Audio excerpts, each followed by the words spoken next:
As imagens da derrota brasileira na final da Copa de 50 ultrapassaram gerações. Um dos grandes responsáveis é Alcides Gija, autor do gol que deu o bicampeonato mundial à Celeste Olímpica. Hoje, Gija mora na cidade de Las Piedras, no Uruguai, e fala muito pouco com os jornalistas, mas conversou com exclusividade com o Sport TV sobre o Maracanaço.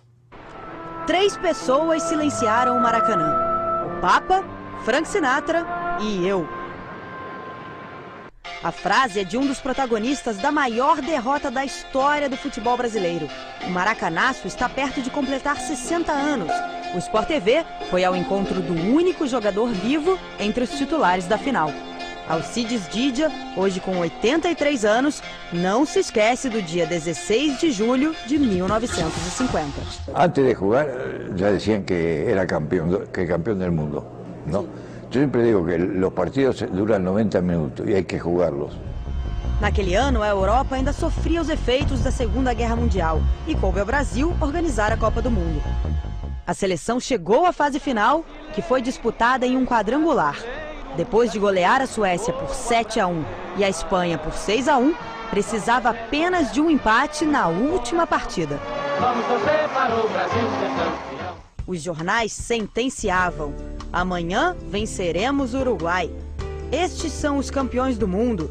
A vitória era certa, mas a Celeste Olímpica não se intimidou. Estávamos tranquilos. Lo que pasa es que nosotros teníamos confianza en nosotros mismos. Habían llevado unas colchonetas al vestuario y para que descansar un poco. Hubo un jugador nuestro que se durmió. Se durmió ahí.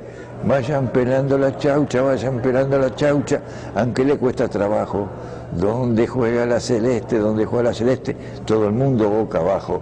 Esa es la canción que cantábamos nosotros. Segundo dados não oficiais, mais de 200.000 pessoas foram ao Maracanã, construído para aquela Copa, para ver o primeiro título mundial da seleção brasileira. O resto é história.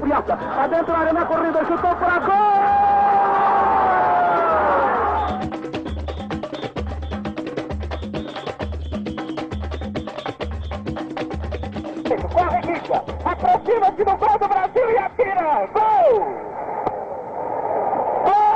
Do Uruguai, Gija. Segundo gol do Uruguai. 2-1 ganha o Uruguai. Bueno, era un silencio que no se oía nada, ¿no?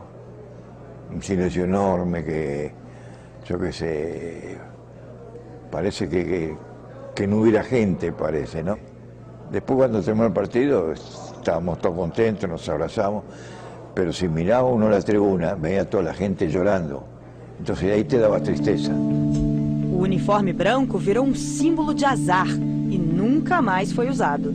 E se faltou um vencedor, sobraram culpados. Eu estuve com Barbosa e me contou que la pasaba muy mal, que le echaban las culpas a él. Y yo le dije, bueno, no tenés que hacer caso porque en la cancha son 11 contra 11, ¿no? Si se gana, ganan los 11. Si se pierde, pierden los 11, le digo, ¿no? Le dije, no te aflijas, yo sé que el puesto tuyo es ingrato, no el puesto de arquero.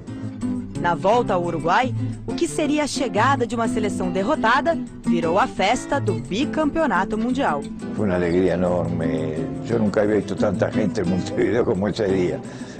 Muy lindo, todo muy lindo, muy emocionante. Gija passou uma temporada na Itália, onde jogou no Roma, no Milan e na seleção azurra, antes de encerrar a carreira no Danúbio aos 42 anos. Ainda trabalhou no Cassino de Montevideo e como instrutor de autoescola. Foi onde conheceu a atual esposa, 46 anos mais jovem. E aprender a manejar, ele era instrutor, eu tinha 23 anos. Também disseram, ¿tú sabes quién es él? Digo, no, él es un campeón del mundo. Está bien. Quem disse que o amor não rejuvenesce? Y puede ser. Cuando quedé viudo dije, bueno, ¿qué hago ahora de mi vida, no? Entonces conocí a ella, entonces digo, no, a la edad mía, yo no puedo casarme con una mujer de mi misma edad, que yo tenga que cuidarla. Tengo una más joven que me cuide a mí. Beatriz vai com Gija para a Copa da África do Sul, onde será homenageado pela FIFA. Adivinha quem ele acha que leva o título? Me gusta Brasil, porque es una selección que juega alegre, contento. Yo creo que la Copa va a quedar acá en Sudamérica. O carrasco dos brasileiros e herói dos uruguaios é a prova de que grandes histórias não precisam ter um final feliz. El Maracaná lo silenciamos 3 personas, el Papa, Frank Sinatra y yo. Ontem foi o Dia Nacional do Silêncio, 16 de julho, o dia em que perdemos a Copa do Mundo de 50. Para relembrar a data, o clube ouviu algumas testemunhas da maior tragédia da história do nosso futebol.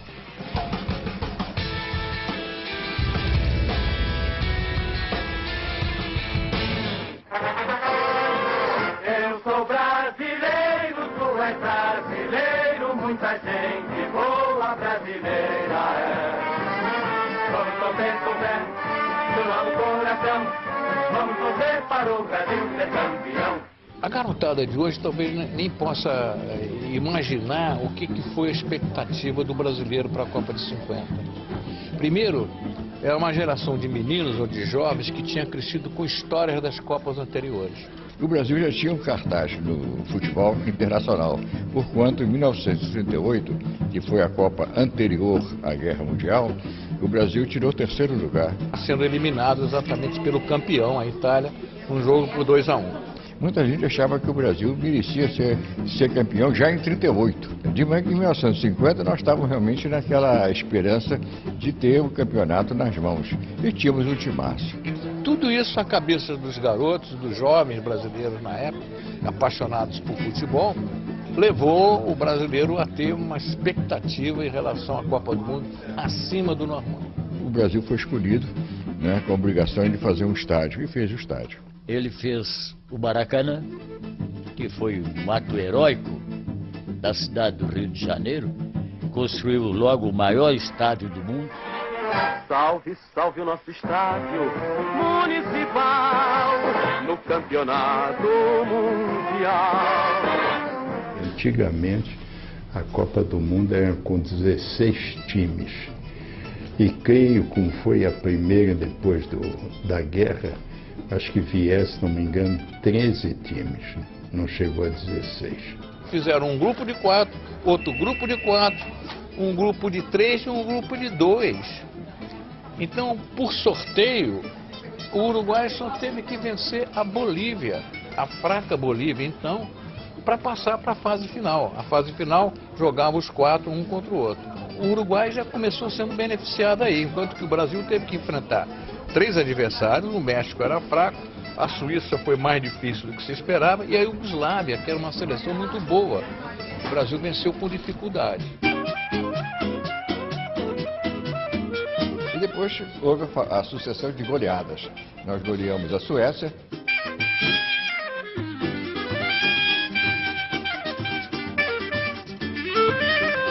goleamos a Fúria, que era a seleção espanhola, que vinha com muito cartaz.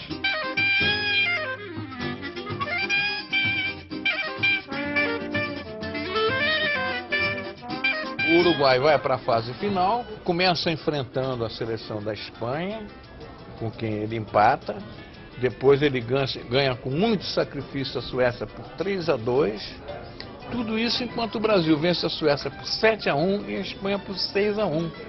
E vão para a final com o Brasil precisando de um empate. Na véspera já éramos campeões, né? Todo mundo... Não foi bem o excesso de otimismo, foi o excesso de festa, de assanhamento. Todo mundo achou que o Brasil ia golear o Uruguai. Agora, tinha uma coisa, era o Uruguai, era um time que devia impor respeito.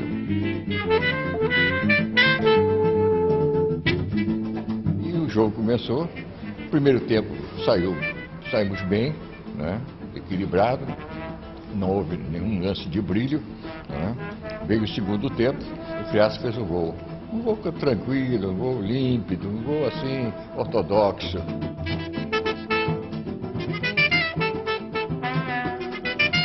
Depois o Uruguai fez 1-1. Continuávamos campeão.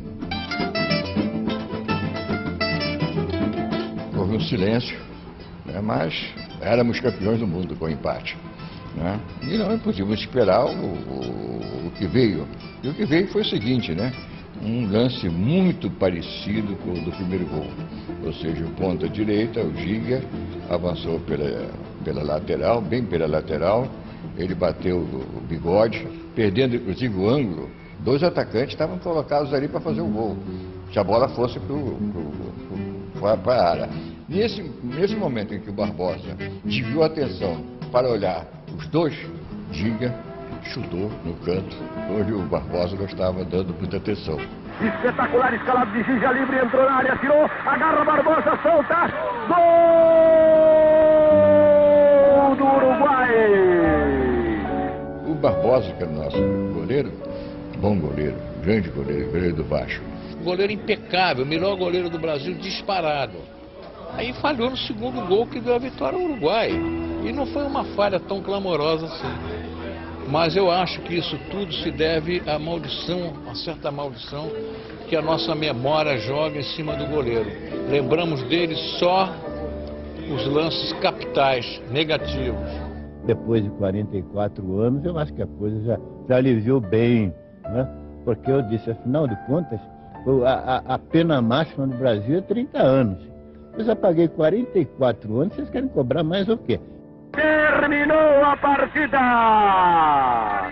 Vitória do Uruguai por 2-1. Os uruguaios são campeões do mundo num verdadeiro milagre de Chelsea.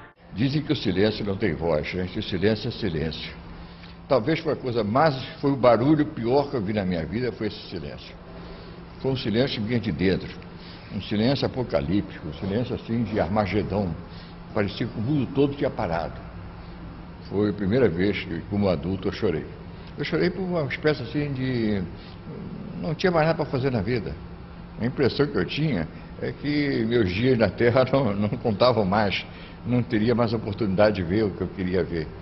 Isso foi um sentimento geral, não é? E que custou muito a gente digerir. O torcedor de hoje talvez ache, ou passou a achar durante muito tempo, um certo exagero. Poxa, mas como é que é? Uma derrota em Copa do Mundo? A gente já perdeu tantas as Copas aí, ninguém sofreu. Mas aquela Copa foi a primeira que a gente sofreu, a primeira lição que a gente aprendeu de que o futebol brasileiro é muito bom, mas não ganha sempre.